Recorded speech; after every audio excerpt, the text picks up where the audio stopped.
Bezrat Hashem, on reprend. On est dans Parashat Ré et on va faire le Zohar de vendredi.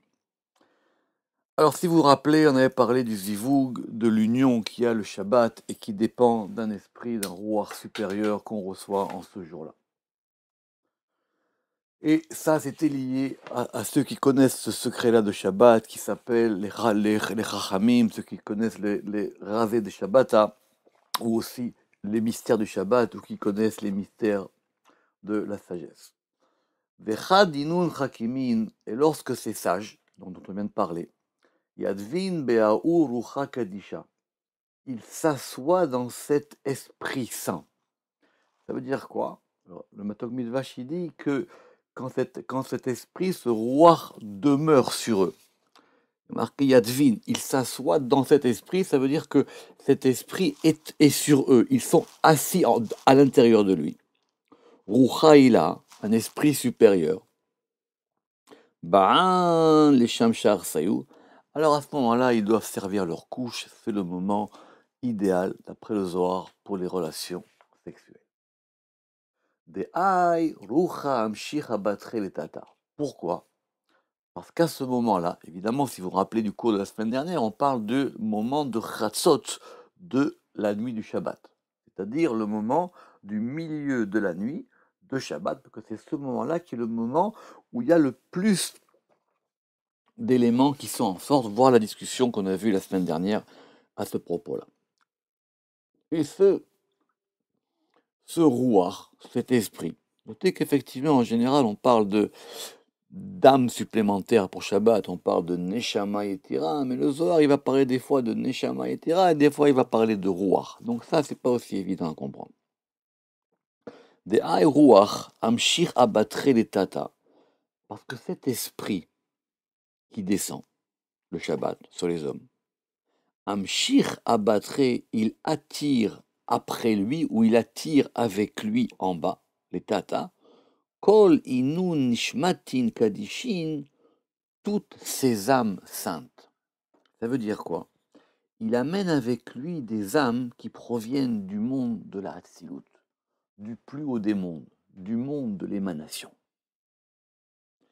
Veyartin kadishe elionin, et les saints supérieurs, ils héritent, be'ayrucha, par cet rouar, par cet esprit, nishmatin kadishin levenehun, d'âmes saintes pour leurs enfants.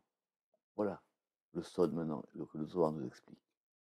C'est qu'à ce moment-là, les âmes du Shabbat, elles sont d'un niveau supérieur aux âmes de la semaine. La vérité, c'est pas tellement un chidouche, parce qu'on avait déjà vu ça plusieurs fois. Simplement, ici, on comprend que c'est pas lié au Shabbat, c'est lié au rouar qui descend le jour du Shabbat, évidemment parce que c'est Shabbat, et qui va amener avec lui tout un faisceau d'âmes qui proviennent du plus haut des mondes. Et donc, à ce moment-là, ces âmes peuvent descendre. Et ce sont des nishmatin kadishin et venehoun kedakayout comme il se doit.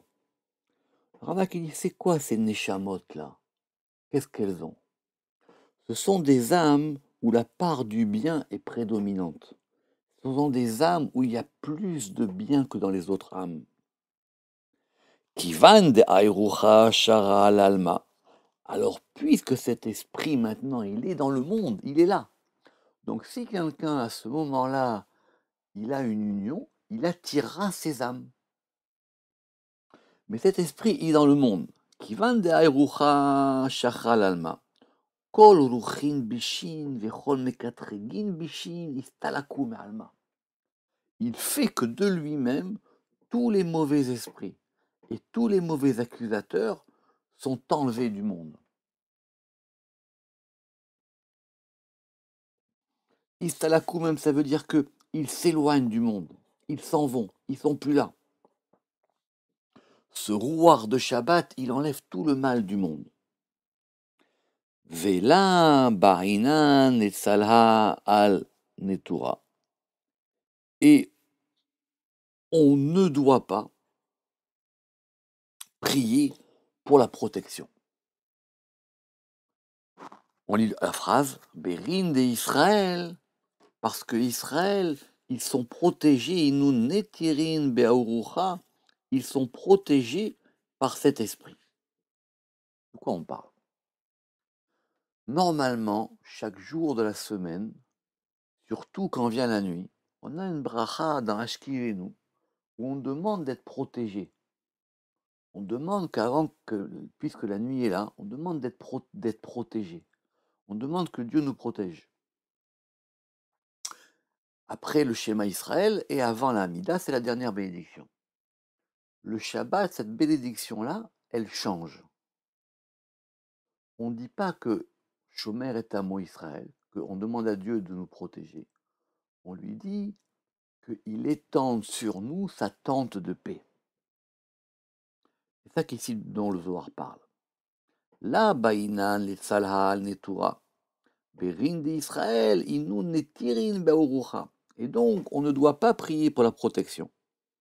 Parce que Israël, ils sont protégés par cet esprit. Cet esprit les protège d'eux-mêmes. Vesukat shalom, perisad gatfa alayou. Et à ce moment-là, il y a une tente de paix qui étend ses ailes sur eux. Vehinu netiru mekula, et ils sont protégés de tout. C'est quoi? C'est la Shekhinah qui descend. Comme cette Shekhinah qui descend, en fin de compte, elle provient d'un niveau plus haut. Elle va entourer le peuple d'Israël comme une tente qui va étendre ses ailes, qui va étendre ses pans sur eux pour qu'ils soient protégés de tout. Et c'est pour ça que la bracha de Ashkivenu, on la change. Et il faut faire attention à bien, parce qu'on est habitué pendant la semaine à terminer cette bracha en disant que Shomer est un mot Israël, à bien effectivement le vendredi soir faire attention à ne pas mentionner ça. Parce qu'on ne veut pas cette protection et on ne la demande pas et c'est pas bien non plus de la demander. On veut simplement être recouvert par cette tente de paix. Alors, le Zohar va maintenant poser une question très intéressante. Et c'est une objection. Cette objection, elle va nous occuper pendant les cours suivants. Parce que c'est une Gemara qui est un peu compliquée. Et que dit la Gemara? Veitema. Ataninan de la ipuk barnash yechidai, lo belayla revia de Shabbata, vela belayla de Shabbata, ou be barnash leistamra. Et si tu objectes qu'on a enseigné de la ipuk barnash yechidai, qu'un homme n'a pas le droit de sortir seul, la belayla revia, ni la quatrième nuit du Shabbat, c'est-à-dire la quatrième nuit de la semaine, Vela Beleila de Shabta, et la nuit du Shabbat, ou Bae Barnash l'Istamra, qu'un homme il doit se préserver de cela. C'est quoi cette histoire? C'est une Gemara dans Pesachim, qui dit quoi? Qu'un homme ne peut pas sortir, un homme seul, précise la Gemara, un homme seul, il ne peut pas sortir la nuit. Ni les quatrièmes nuits, c'est-à-dire la nuit du quatrième jour, c'est-à-dire la nuit du mardi au mercredi, ni les nuits du Shabbat, c'est-à-dire la nuit du vendredi soir. Parce que pendant ces nuits, il y a une force qui s'appelle Igeret Bat Machalat. Qui c'est Igeret Bat Machalat? C'est la fille d'Ésaü et de la fille d'Ishmaël. Machalat, c'est mentionné dans Genèse 28, 9. Et parce que elle est là, et il y a 18 myriades d'anges destructeurs, et chacun a pour lui permission de détruire. Donc pendant ces deux nuits-là, il faut se protéger, et il faut ne pas sortir seul. Alors, reprenons les choses doucement. Le Zohar vient de nous expliquer longuement que le Shabbat, il y avait une protection. Que ce rouar, que cet esprit du Shabbat qui protégeait tout, il arrivait dès la nuit. C'était la question qu'on avait auparavant. Et maintenant, on ne sait pas d'où ça sort, cette Gemara qui nous dit qu'on n'a pas le droit de sortir la nuit du mercredi et la nuit du vendredi. La nuit du mercredi, la vérité, c'est pas trop compliqué à comprendre. Parce que le mercredi, si vous en souvenez, c'est le jour où ont été créés les luminaires. Et c'est expliqué que Meorot, les luminaires, c'est écrit de façon défective, et c'est Meherat, c'est un jour où il y a eu des malédictions, à cause de l'histoire du soleil et de la lune. Donc c'est un jour assez particulier, le mercredi, dans la création. Donc ce jour-là, il y a des forces un peu malfaisantes, et il faut faire attention à ce jour-là du mercredi. Mais Shabbat, comment? Shabbat, la Gemara, elle nous dit ici que